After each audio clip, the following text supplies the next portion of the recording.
Et tout de suite, nous allons recevoir toujours avec le même plaisir Monsieur Mbaye Mandao. Merci d'être là, proviseur du lycée Lima Moulay. C'est toujours un réel plaisir de vous recevoir, de partager avec vous une présentation, mais aussi de partager votre expérience. Merci d'être là.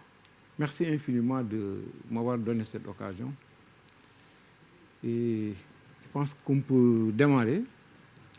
Mes très chers élèves candidats au certificat d'aptitude professionnelle, CAP électricité, je m'adresse à vous.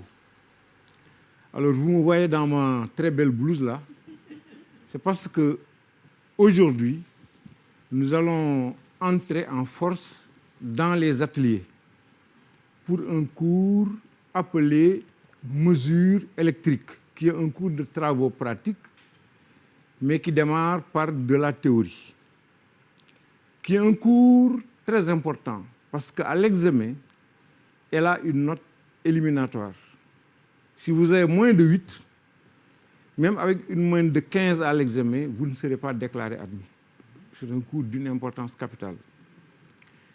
Mais n'ayez pas peur, parce que nous allons l'introduire et vous donner les bases. Vous allez facilement comprendre que ce n'est pas difficile. Alors, généralité sur les mesures électriques. Nous allons d'abord essayer de comprendre ce que c'est qu'une mesure, parce que c'est important de savoir ce que c'est qu'une mesure et quels sont les problèmes qu'on rencontre dans une mesure. Après quoi, nous allons faire connaissance avec les appareils de mesure, que vous connaissez déjà théoriquement d'ailleurs, parce que vous en avez entendu parler dans le cours théorique. Alors, nous allons commencer par un accord. Nous allons signer un accord entre vous et moi. Moi, je ne vous poserai pas de questions compliquées, je vous poserai des questions simples, mais vous aussi, vous allez me donner des réponses simples. Voilà. Chers élèves, dites-moi d'abord pourquoi on mesure une grandeur. Quel est le but d'une mesure? Mesurer, c'est interroger. Donc, on mesure une grandeur, c'est simplement dans le but de connaître sa valeur. Donc, vous pouvez noter déjà dans vos cahiers. Premier tiré, on mesure une grandeur dans le but de connaître sa valeur. Ça, c'est très simple. Mais ce qui ne va pas certainement être simple pour vous, peut-être que vous n'avez jamais fait attention à ça, c'est que quand vous mesurez une grandeur, vous ne pourrez jamais connaître la valeur exacte de cette grandeur-là. Peut-être que nous n'avons jamais fait attention à ça. Quand je compte le nombre d'élèves dans la classe, ici, je compte 1, 2, 3, 4, j'ai 20 élèves. Voilà. Ça, on peut dire que c'est exactement 20 élèves. Mais si on essaie de mesurer la distance qui sépare 2 élèves, on ne peut donner cette distance qu'approximativement. Et regardez bien, pour les mesures électriques que nous allons voir aujourd'hui, regardez bien,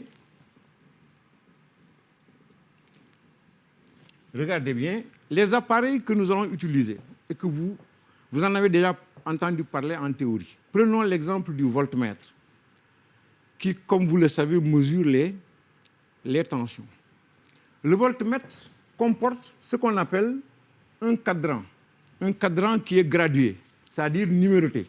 1, 2, 3, 4, etc., jusqu'à 100. On verra tout à l'heure. Alors, il y a une aiguille, comme les aiguilles d'une montre, qui, lorsque vous ne branchez pas le voltmètre, se met devant le zéro. Mais quand vous branchez le voltmètre, l'aiguille se déplace. On dit que l'aiguille dévie. L'aiguille dévie et indique une valeur. Alors, dans cet exemple-là que nous avons au tableau, dites-moi combien affiche ce voltmètre. Que chacun donne une valeur.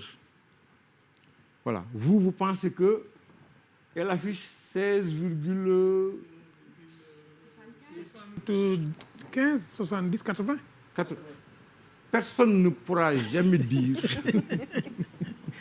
combien ça fait exactement. Personne. Exact. Personne. Donc, on peut mentionner avant de passer que par une mesure, on ne peut jamais connaître la valeur exacte d'une grandeur. Ça, il faut le retenir. Maintenant, ce qu'on peut dire, par contre, à coup sûr, c'est que ça fait plus de 16,50 même. On peut même dire que ça fait plus de 16,50. Et ça fait moins de 17. On peut donner une valeur encadrée. Donc, une grandeur que vous mesurez sera toujours connue à quelque chose près, qu'on appelle l'incertitude sur la mesure. Mais ça ne pose aucun problème. Parce que prenez mon pantalon là que je porte, on m'a dit que ça fait 110, peut-être que ça fait 111 ou 109, mais il n'y a pas de problème, je le porte. Donc, même si vous ne pouvez pas mesurer la valeur exacte d'une grandeur électrique, les mesures que vous ferez serviront à beaucoup de choses. Ça, donc, c'est le premier problème d'une mesure. Donc, on mentionne à la ligne, une grandeur mesurée sera toujours connue à quelque chose près, appelée incertitude sur la mesure. Voilà. Maintenant, une fois qu'on fixe ça, nous allons commencer à utiliser les appareils de mesure. Nous allons commencer à les connaître. Et pour cela, donc, nous allons mettre au grand 2,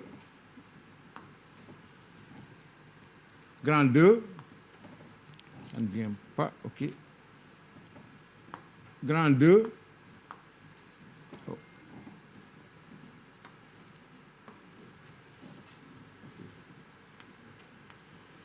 grand 2, les appareils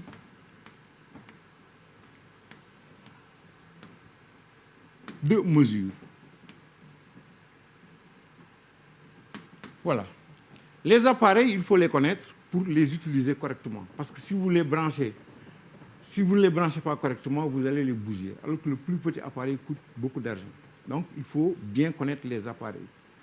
Quand vous avez un appareil entre vos mains, il y a des informations que vous devez chercher tout de suite.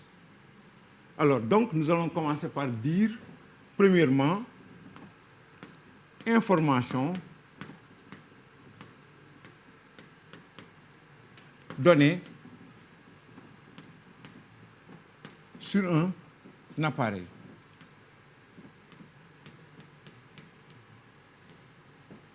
Information donnée sur un appareil. Alors, quand vous avez un appareil entre les mains, la première chose qu'il faut regarder, c'est ce qu'on appelle la position d'utilisation. Dans quelle position cet appareil doit être utilisé. Cherchez sur l'appareil, vous verrez l'un de ces trois signes. Si vous voyez ce signe-là, c'est que c'est un appareil que vous allez utiliser horizontalement. Si vous voyez celui-ci, c'est un appareil que vous allez utiliser verticalement. Si vous voyez celui-ci, c'est un appareil que vous allez utiliser obliquement.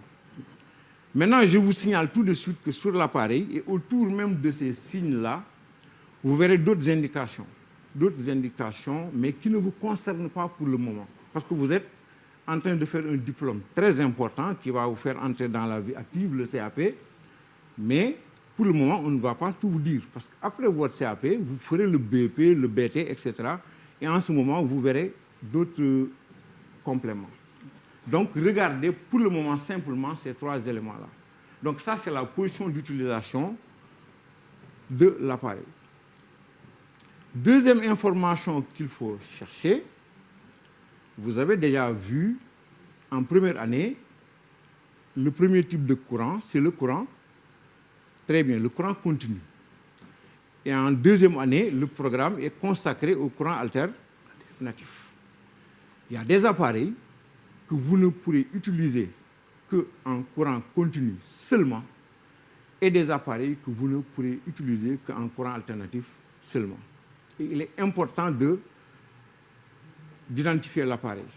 Bon, maintenant, je vous dis que la plupart des appareils modernes que vous avez aujourd'hui sur le marché sont utilisables aussi bien en continu qu'en alternatif.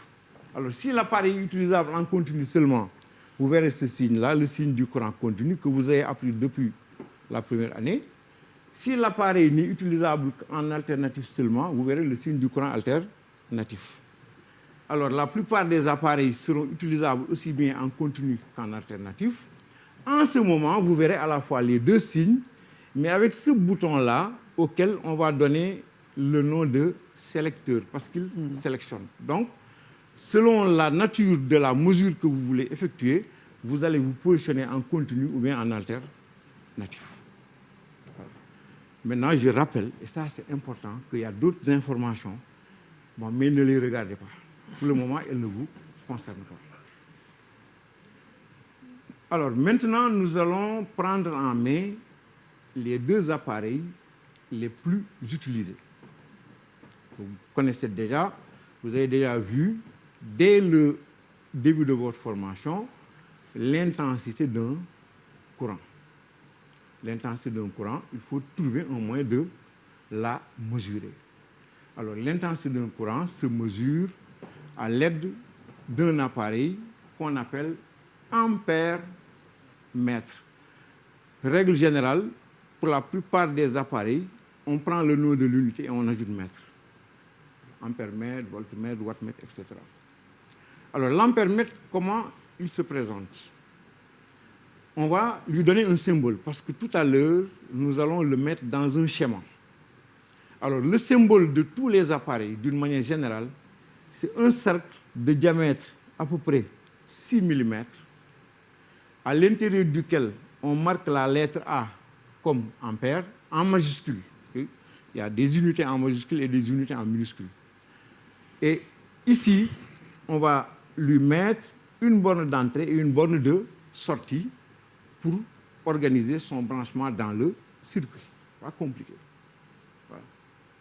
Mais je vous avertis que l'ampère-mètre est là pour mesurer l'intensité d'un courant, mais que cette mesure-là va s'accompagner d'une petite perturbation. Due à quoi? On le verra ultérieurement. Mais pour le moment, retenez que dans n'importe quel appareil, dans l'ampère-mètre, il y aura une petite résistance qu'on appelle la résistance interne dans l'ampère-mètre.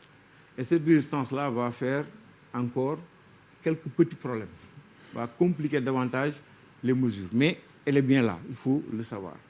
Et vous savez que les résistances sont notées par la lettre R, R comme résistance, mais la résistance interne des appareils particuliers, celle de l'ampère-mètre, par exemple, on les note pour ne pas les confondre avec les autres résistances par la lettre qui désigne l'appareil. Donc la résistance interne de l'ampère-mètre sera notée par la lettre petit a. Petit a. Et en termes de schéma, ça va équivaloir à ça. Un ampère-mètre dit idéal, qui n'a pas de résistance interne, est maintenant en série avec une petite résistance petit a. Je rappelle que quand je vous montrerai l'ampère-mètre, vous ne verrez pas le R. Ça, c'est un schéma. Et le R est important. Le A est important, vous ne le verrez pas, mais il est important. Donc, ça, c'est l'ampère-mètre. Maintenant, l'ampère-mètre va mesurer l'intensité du courant qui le traverse. Nous allons prendre note tout à l'heure. Ça veut dire qu'il faut faire en sorte que l'intensité du courant qu'on vous mesurez traverse l'ampère-mètre. Ça, on peut le comprendre. Si je vous donne un coup de poing et je donne à l'autre un autre coup de poing, personne ne peut sentir le coup de poing de l'autre. L'ampère-mètre mesure l'intensité du courant qui le traverse. Ça veut dire que si on a un circuit, il faut faire en sorte que le courant qui circule dans ce circuit traverse l'ampère-mètre. Prenons l'exemple d'un circuit simple. Nous avons ici un générateur qui alimente un résistor. On vous a déjà dit, dès la première année, que l'intensité du courant quitte la borne plus, passe par le résistor R et retourne à la borne moins. On veut faire en sorte que cet ampère-mètre-là mesure cette intensité.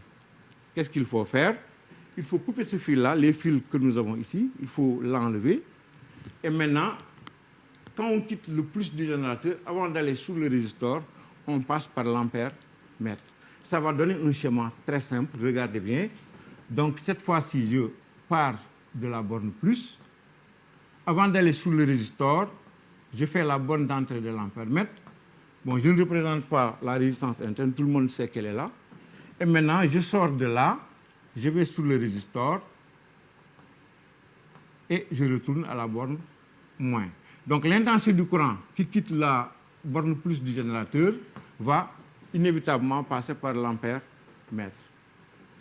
Alors ainsi branché, on va le noter, l'ampère mètre, on dit qu'il est en série dans le circuit, en série. Voilà. On sort d'une borne, on entre par l'ampère mètre, on sort de l'ampère mètre, on va continuer le circuit, on dit que l'ampère mètre est en série. Donc voilà l'ampère mètre, on y reviendra tout à l'heure. Alors, deuxième appareil que vous allez utiliser et que vous connaissez depuis la première année, c'est le voltmètre. Le voltmètre, comme on vous l'a déjà dit, va permettre de mesurer les tensions. La tension entre les bornes d'un circuit. Alors, son symbole, comme l'ampère-mètre, on reconduit le cercle et à l'intérieur du cercle, on met la lettre V comme volt. Et il y a une borne d'entrée et une borne de sortie. Mais le voltmètre, lui aussi, va mesurer la tension qu'il y a entre ces bornes. Donc, si je reviens à mon circuit de tout à l'heure, j'ai une tension entre les bornes du générateur et c'est cette tension-là qui s'applique entre les bornes du résistor. Je veux faire en sorte que le voltmètre lise cette tension. Donc, il me faut simplement faire en sorte que cette tension s'applique aux bornes du voltmètre. Alors, qu'est-ce qu'on va faire? On va prendre une borne du voltmètre, on la branche ici. Okay? On prend une borne du voltmètre, on la branche à cette borne-là. Et l'autre borne du voltmètre, on la branche en bas. Donc vous voyez que la tension qu'il y a entre les bornes du générateur, qui est celle entre les bornes du résistor, va s'appliquer aux bornes du voltmètre qui va donc la lire. Alors ce branchement-là, vous voyez qu'il est bien différent de celui de l'ampère-mètre. Ici, le voltmètre est branché en parallèle. Voilà. Maintenant, comme l'ampère-mètre, le voltmètre lui aussi a ses facteurs perturbateurs, parce que lui aussi, il a une résistance interne. Une résistance interne que nous noterons par la lettre V, qui est une résistance qui est là. Et on verra les complications que ces éléments-là vont apporter tout à l'heure dans les manipulations. Donc, voilà les deux appareils que vous utiliserez le plus. On verra le wattmètre, mais c'est quand votre professeur de manipulation vous aura fait les TP sur l'ampère-mètre et le voltmètre et que vous les brancherez correctement, vous verrez qu'en ce moment, vous brancherez sans aucune difficulté le wattmètre. Et là, vraiment, vous savez beaucoup de choses, mais on va vous donner encore un élément d'une importance capitale qui permet d'utiliser ces appareils et de lire facilement. Et une fois que vous dépassez cette étape-là de branchement de l'appareil et de lecture, tout le reste, c'est des informations qu'on va vous donner et que vous pourrez exploiter sans difficulté. Alors, sur ces appareils, il y a un certain nombre d'éléments qu'il faut comprendre et bien comprendre. Chaque appareil a ce qu'on appelle un calibre. Un calibre. Alors, quand je vous dis le mot calibre, bon, c'est sûr que vous l'avez déjà rencontré dans la vie courante. Bon, on ne vous demande pas de donner son homonyme, c'est comme ça qu'on dit. Ça, vous demanderez au prof de français. Mais en tout cas, nous, techniciens, derrière l'idée de calibre, on a quelque chose en tête. Qu'est-ce que c'est qu'un calibre? Prenez deux lutteurs, prenez Yao Dial et Tyson. Est-ce qu'ils ont lutté une fois dans leur vie, dans leur carrière? Non. Pourquoi? Possible. Ils ne sont pas de même calibre. Non, parce que Yao Dial a des parents. Très bien. Voilà. Donc, aussi, moi, peut-être si... Bon, et ça, c'est voilà pour tout le monde. Chacun connaît son calibre dans la vie. Exactement. Voilà. Derrière l'idée de calibre, il y a la notion de force, la notion de poids, la notion de taille. Alors, le calibre d'un appareil de mesure désigne simplement la plus grande valeur que l'appareil peut mesurer. C'est tout ce que signifie le calibre. Ça veut dire que si vous avez un ampèremètre ou bien un voltmètre de calibre 150, vous pouvez au maximum mesurer 150 volts avec cet appareil. Si vous voulez mesurer 220 volts, allez chercher un appareil qui comporte un calibre de 300 volts par exemple. Voilà. Donc ça c'est le calibre. Maintenant, le problème c'est pas ça. Le problème c'est que un électricien donc peut avoir besoin de plusieurs appareils. Pourquoi? Parce que on le verra dans la pratique. Quand on mesure une grandeur, il est conseillé de prendre un calibre très proche de la grandeur à mesurer. On verra tout à l'heure la procédure de sélection du calibre. Donc, le calibre, il faut le choisir pour qu'il soit le plus proche possible de la grandeur à mesurer. Ça veut dire quoi? Ça veut dire que l'électricien doit avoir, parce que souvent il a besoin de mesurer de petites piles de télécommande, qui font à peu près 1,5 volts. Donc, il me faut un appareil de calibre 2 volts, par exemple. Cal égale 2 volts. Premier appareil. Alors, il y a d'autres piles qui sont un peu plus costauds, bon, qui sont dans les postes radio, qui font à peu près 4,5 volts. Donc, je prends un deuxième appareil de calibre 6 volts, par exemple. Appareil 2, cal égale 6 volts. Voilà. La batterie de mon véhicule, c'est l'ampèremètre le voltmètre qui me... La batterie de mon véhicule fait 12 volts. Et un véhicule qui a une batterie de 12 volts, j'ai souvent besoin de vérifier. Là, il me faut un troisième appareil, appareil 3, cal égale 15 volts, par exemple. Les gros camions, là, ils ont des batteries de 24 volts. Donc, appareil 4, cal égale 30 volts, par exemple, etc. On peut même aller jusqu'aux machines à courant continu que vous verrez dans les autres formations, où les tensions font environ 120 volts. Là, vous avez un cinquième appareil, éventuellement, de cal égale 150 volts, voilà, etc. Donc, l'électrotechnicien doit avoir son sac, et à l'intérieur de ce sac, à peu près 5 ou 6 appareils. Le fabricant d'appareils dit non, on ne va pas faire ça. Je vais vous faire un seul appareil dans lequel vous avez plusieurs calibres. Et maintenant, c'est à vous de sélectionner votre calibre au moment d'effectuer votre mesure. On verra comment. Peut-être la prochaine fois. On verra ça la prochaine fois. Donc, ici, si vous voulez, sur l'appareil également, vous verrez un bouton qui vous permettra de sélectionner les calibres. Et on peut donc prendre en main notre voltmètre. Le voltmètre là, si vous le regardez bien, vous verrez que on vous a présenté la nature du courant en mettant un sélecteur et les calibres en mettant un sélecteur. On peut organiser, vous trouverez des appareils qui sont organisés autrement. Mais si vous vous familiarisez avec un appareil, vous pourrez facilement utiliser l'autre. Regardez bien ces élèves ici. Si vous regardez bien, qu'est-ce que vous voyez? Il y a une partie du cadran qui est graduée qui est en rouge et une partie qui est en couleur blanche. Alors, si vous regardez bien, vous verrez un sélecteur qui peut passer d'un côté comme de l'autre côté. C'est parce qu'ici, on a une autre organisation de l'appareil. On a combiné la nature du courant et les calibres. Si vous voulez faire une mesure en continu, vous sélectionnerez votre calibre ici, dans cette plage-là, blanche, où vous avez le signe du courant continu. Et si vous voulez maintenant faire une mesure en alternative, vous allez de l'autre côté. Donc ici, l'appareil est organisé autrement. C'est-à-dire qu'on a combiné les calibres et le signe du courant. Donc, une fois que vous familiarisez avec... Et à l'examen, il n'y a pas de problème. Si vous avez de petites informations sur lesquelles vous doutez, parce que même le professeur qui prend l'appareil pour la première fois a besoin de se familiariser avec l'appareil. Ce n'est pas un problème que de lui poser certaines questions si vous n'êtes pas totalement sûr. Donc, la prochaine fois, on va voir avec tout ça. Donc, à l'examen, ce sera et la théorie et la pratique. Très important, question très importante.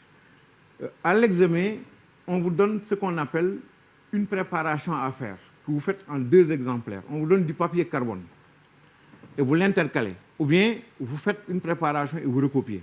Cette préparation est notée entre 6 et 8. Après, vous rendez la préparation à l'examinateur qui la corrige. Il vous donne le matériel, vous faites le branchement, et après le branchement, il vient contrôler. Et quand il a fini de contrôler, on met la tension et vous faites la manipulation. Cette partie est notée à peu près sur 6 points. Et après ça, vous faites vos relevés et vous faites votre compte rendu.